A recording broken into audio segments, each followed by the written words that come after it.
साथियों, जैसा कि आप जानते हैं कि किरण चौधरी जो एक बड़ा चेहरा कांग्रेस में हुआ करती थी, आज बीजेपी में शामिल हो गई हैं।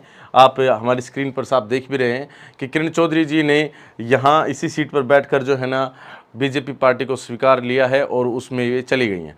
कांग्रेस में इनका एक काफ़ी नाम था और अभी लोकसभा चुनाव 2024 के अंदर काफ़ी चर्चा में भी रही रावदान सिंह जी की वजह से, क्योंकि रावदान सिंह जी को टिकट, इनकी इस बेटी की जो टिकट थी वो काट कर दे दी गई। श्रुति चौधरी जो उम्मीदवार रहती थी महेंद्रगढ़ भिवानी लोकसभा से, उनकी टिकट जो है किरण चौधरी जी की जो बेटी थी उनकी टिकट काट कर रावदान सिंह जी को दे दी गई। इस वजह से काफ़ी चर्चा में भी ये इस चुनाव में रही।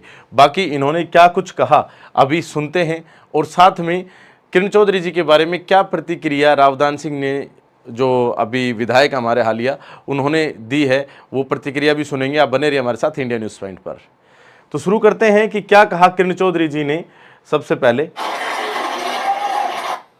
यहाँ आए हुए बहुत ही मेरे हर दिल अजीज, मेरे दिल के टुकड़े सभी मेरे कार्यकर्तागण,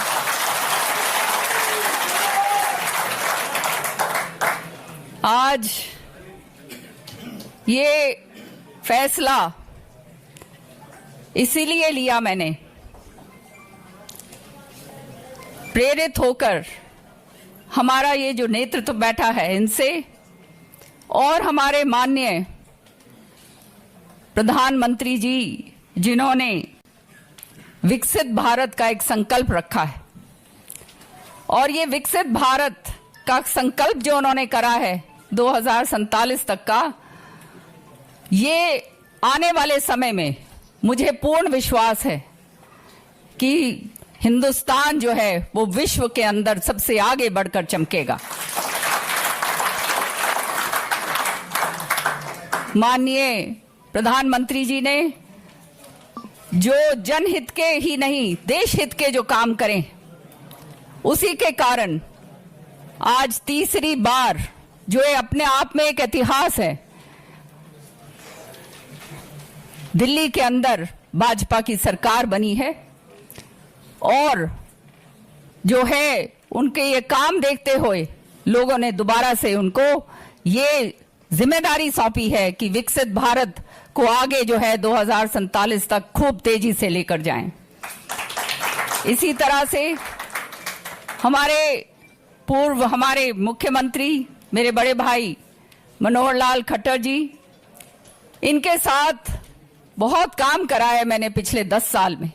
विधानसभा के अंदर बहुत तल्खियां हमारे बीच में होती थी, लेकिन मैंने हमेशा देखा कि इतनी सहनशीलता, इतना जबरदस्त पकड़ अपने सभी कार्यों के ऊपर जो इनका रहा है, और जिस प्यार और मान सम्मान के साथ सबके साथ पेश आए हैं, मेरे तो ये सबसे बड़े प्रेरणा स्रोत हैं, और इनका मैं बहुत बहुत तहे दिल से धन्यवाद करती हूं। पहले तो ये बात मैं कह नहीं सकती थी, लेकिन आज कहते हुए संकोच नहीं होता। ये तो मैंने शुरू से कहा कि बहुत ईमानदार, बहुत ही कर्मठ और पार्टी से जुड़े हुए नेता, ऐसे लोग कम होते हैं। और सच्चाई ये है कि जो ये खर्ची पर्ची वाला सिस्टम जो है, ये जो हमारे युवकों के लिए जो खत्म करा, ये बहुत ही जबरदस्त सराहनीय कदम। आज हमारा युवक जो है देख रहा है हमारी तरफ, और उसको चाहिए इस तरह का नेतृत्व जो बिना खर्ची और पर्ची के साथ जिसको नौकरी मिलने की यहाँ पर बात की जा रही है। खास तौर पर यहाँ सीएम जो रह चुके हैं मनोहर लाल खट्टर जी, उनके बारे में बातचीत की जा रही थी कि कैसे जो है ना ईमानदारी के साथ यहाँ पर हरियाणा के अंदर नौकरियाँ दी जा रही थी। तो यहाँ जो बातचीत हुई, किरण चौधरी जी ने बातचीत करी, लेकिन अब इसके बाद जो है हम आपको दिखाते हैं कि रावदान सिंह जी ने इनके प्रति क्या जो है ना प्रतिक्रिया रखी, क्योंकि लोकसभा चुनाव में इनकी वजह से उनको काफ़ी नुकसान भी हुआ। और किरण चौधरी जी के बारे में आप क्या कहेंगे कमेंट बॉक्स में लिखें। बाकी अभी आपको दिखाते हैं रावदान सिंह जी का स्टेटमेंट कि उन्होंने क्या कहा जैसे ही बीजेपी के अंदर किरण चौधरी शामिल हुई। तो अभी रावदान सिंह जी को भारतीय जनता पार्टी आज ज्वाइन की है किरण चौधरी और श्रुति चौधरी ने। ये बहुत लंबे समय से इस तरह की अटकलें लगाई जा रही थी, क्योंकि उन्होंने पिछले राज्यसभा के चुनाव में जिस तरह की मतदान के अंदर हिस्सा लिया था और उसके बाद से चर्चाएं शुरू थी और हम एक वोट से हार गए थे। उन्होंने खुद एडमिट किया था कि मैं एक टिक मार्क किया और मैं आ गई। तो वो एक बात बड़ी निश्चित तौर पे थी कि इनका मन जो है ना निश्चित तौर पे बीजेपी की तरफ से मिला हुआ था। और आज मैं समझता हूं कि कांग्रेस के लोग बड़े ही इस बात से एक तरह से महसूस कर रहे हैं कि वाकई में जो गलती हमने पहले की थी उसका निराकरण बहुत पहले हो जाना चाहिए था, जो आज हुआ है। और ये बात एक मिली भगत की राजनीति करने की, आज से नहीं, पिछले 14 से 19 से और अब 24 आ गया। तीनों चुनावों के अंदर इसी तरह की घटनाएं घटी हैं कि कांग्रेस पार्टी के उम्मीदवारों को मुखालफत करके उनके चुनाव में उनकी शिकस्त कराने का प्रयास करना और अपने तौर पे सिर्फ अपनी सीट को बचाने के लिए काम करना। हमारे 9 मतलब विधानसभा में से सिर्फ 2 सीटें थी हमारे पास, एक मेरी एक उनकी, और उन्होंने हमेशा भाजपा से मिली भगत करके काम किया। ये काम मैं समझता हूं उन्होंने किया, वो पार्टी विरोधी था। और मैंने कहा कि पार्टी के इस चुनाव के अंदर भी उन्होंने जो भीतरघात कर सकते थे वो उन्होंने किया। आदमी विपक्ष में कोई हो सामने लड़ सकता है, लेकिन भीतरघात करने वाले के लिए, लड़ने के लिए बहुत सारी चीजें देखनी पड़ती हैं कि कौन व्यक्ति है जो काम कर रहा है। अब वो चेहरे बेनकाब हो चुके हैं, आम आदमी भी ये बात समझ चुका है। और मैं समझता हूँ भिवानी की राजनीति, भिवानी महेंद्रगढ़ पार्लियामेंट की राजनीति एक तरह से नए सिरे से उभर करके आएगी। तो भूपेंद्र सिंह हुड्डा ने जो फैसले लिए हैं आज तक बहुत मजबूत फैसले लिए हैं, कांग्रेस पार्टी को मजबूत करने के लिए। पहली बार ऐसा हुआ है कि उम्मीदवारों का चयन ठीक किया गया और उनकी परफॉर्मेंस देखिए, उनकी वोटिंग परसेंटेज देखिए, तो आप अपना आप समझ जाएंगे कि हकीकत में कांग्रेस को कौन आगे ले जाना चाहता है और कौन पीछे ले जाना चाहता था।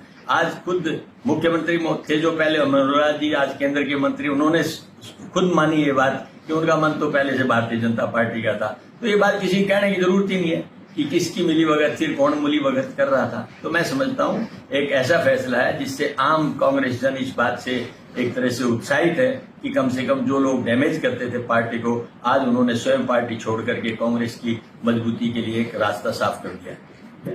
जी, तो यहाँ पर कांग्रेस के लिए मजबूती का जो रास्ता साफ हुआ, ये कहना है रावदान सिंह जी का कि किरण चौधरी ने जाकर जो है कांग्रेस के लिए मजबूती का एक रास्ता बना दिया है। बाकी आप क्या कहेंगे किरण चौधरी जी का बीजेपी में जाना, लोकसभा चुनाव के अंदर रावदान सिंह जी के और इनके बीच का जो भी वाकया रहा आप अच्छे से जानते हैं।